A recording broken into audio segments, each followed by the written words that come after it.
Olá, sejam bem-vindos à nossa aula sobre vetores. Nessa primeira parte, a gente vai tratar da fundamentação matemática desse conceito tão importante para várias outras áreas de conhecimento, em especial a física. Para definir o conceito de vetor, a gente primeiro precisa falar antes o que vem a ser o conceito de segmento orientado. No caso aqui, nessa figura, AB é um segmento orientado. Ele tem origem no ponto A e está direcionado para o ponto B. Então, a partir desse segmento orientado, a gente pode dizer que vetor é o conjunto de todos os pontos, ou melhor, de todos os segmentos que são equipolentes a AB. Exemplo, o vetor U, o vetor V e o vetor W são equipolentes a AB. Quer dizer, foram formados a partir de translação de AB para outra região do espaço. Por consequência, a definição de vetor traz para a gente que esses três vetores, U, V e W, são vetores que têm a mesma direção, o mesmo sentido e o mesmo comprimento de AB. Enfim, o conceito de vetor diz para a gente que é um ente matemático que é definido a partir de três características, né? São direção, sentido e o comprimento. Por vezes, a gente vai falar que o comprimento é representado através do termo módulo. E a gente utiliza as seguintes notações para esses elementos. No caso aqui, o vetor é AB. Ele é representado pela letra U. A direção diz respeito a esse segmento pontilhado. O sentido, para onde que a setinha lá do vetor está apontada. E, para a gente representar módulo, a gente utiliza lá as duas barrinhas verticais, ou se não, a própria letra do vetor sem a setinha na parte de cima dela, né? O módulo de um vetor é determinado a partir de relação decorrente do Teorema de Pitágoras. E é isso que a gente vai ver nessa questão, na qual a gente vai determinar o módulo do vetor equipolente ao segmento orientado a B, em que A tem coordenadas 1, 2 e B coordenadas 5, 8. Para começar, a gente representa esses dois pontos no plano cartesiano. 1, 2 e 5, 8 são pontos que estão no primeiro quadrante. A seguir, a gente vai traçar o segmento orientado a B, ou seja, de origem A e direcionado lá para o ponto B. Esse aqui é o vetor. Agora, para a gente calcular o módulo, a gente vai fazer uma construção aqui que, na verdade, se resume a formar um triângulo retângulo. Os catetos desse triângulo retângulo, na horizontal, no caso, né, ele vai desde o x igual a 1 até o x igual a 5. E na vertical, o outro cateto, né, vai do y igual a 9 até o y igual a 2. Então, o módulo do vetor será calculado por meio desse triângulo retângulo aí. Quer dizer, é um triângulo retângulo em que o cateto horizontal tem comprimento 4 e o cateto na vertical tem comprimento 5. Então, do y igual a 8 até o y igual a 2, quer dizer 6. Então, o módulo do vetor AB, a gente vai representar assim, módulo de AB ao quadrado, igual a 4 ao quadrado, mais 6 ao quadrado. Desenvolvendo os cálculos, 4 ao quadrado é 16, 6 ao quadrado 36, somando 52.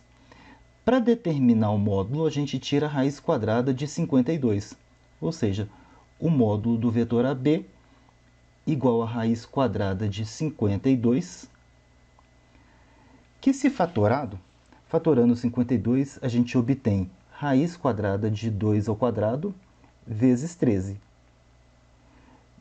De forma simplificada, resposta é 2 raiz quadrada de 13.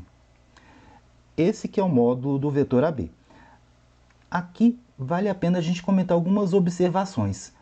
A gente tem aí o ponto A, tem o ponto B, sendo A origem do vetor.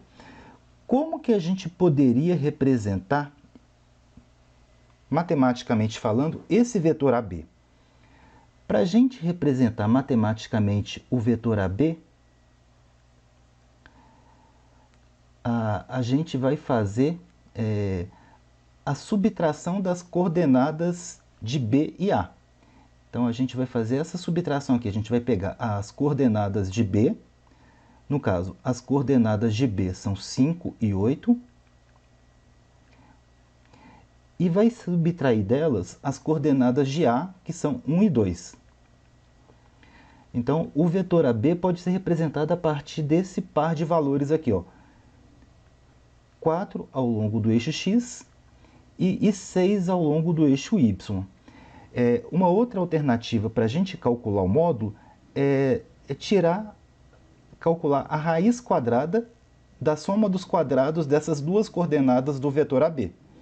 E foi o que a gente obteve ali em cima. Como um vetor é definido a partir de 3 elementos, módulo, direção e sentido, para dizer que dois vetores são iguais, esses 3 elementos têm que ser iguais. Por outro lado, caso dois vetores tenham um desses 3 elementos diferente, esses vetores são diferentes. Olha a figura. Nessa figura, a gente tem um objeto descrevendo uma trajetória circular. O vetor velocidade tem módulo sempre constante. Então, nesses 4 pontos aí da trajetória, o ponto 1, o ponto 2, o ponto 3 e o ponto 4, o módulo do vetor velocidade é sempre o mesmo. No entanto, em cada momento tem direção e sentido diferente. Então, aqui, ó, esses 4 vetores aí, V1, V2, V3, V4, são diferentes por não ter todas as componentes iguais em todos os instantes do movimento. Numa mesma direção, a gente pode ter 2 sentidos possíveis. No caso aí, os vetores U e menos U têm sentidos contrários, né? Enquanto o U está direcionado para a direita, ao longo do sentido positivo do eixo X, né? O menos 1 está na direção contrária, está no sentido contrário. Quer dizer, no sentido negativo do eixo X. Essa que é a dinâmica aí.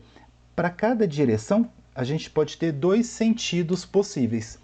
No caso aqui, na figura está representado o sentido, a direção horizontal, para a direita e para a esquerda como sentidos, né? A gente poderia ter também na direção vertical. Vamos fazer uma analogia aqui ao eixo Y. E nesse caso, os sentidos seriam para cima e para baixo. Um exemplo típico de direção e sentido são as placas que a gente encontra nas nossas rodovias. No caso aí, para ir para a cidade de São Luís, eu vou ter que considerar a direção horizontal, sentido para a esquerda. Para Teresina, a direção também é horizontal, né? O vetor também tem direção horizontal, só que o sentido dele vai ser para a direita. Enfim, resumindo, finalizando essa nossa primeira parte. Um vetor é definido, é caracterizado a partir de 3 elementos sempre, que são módulo, direção e sentido.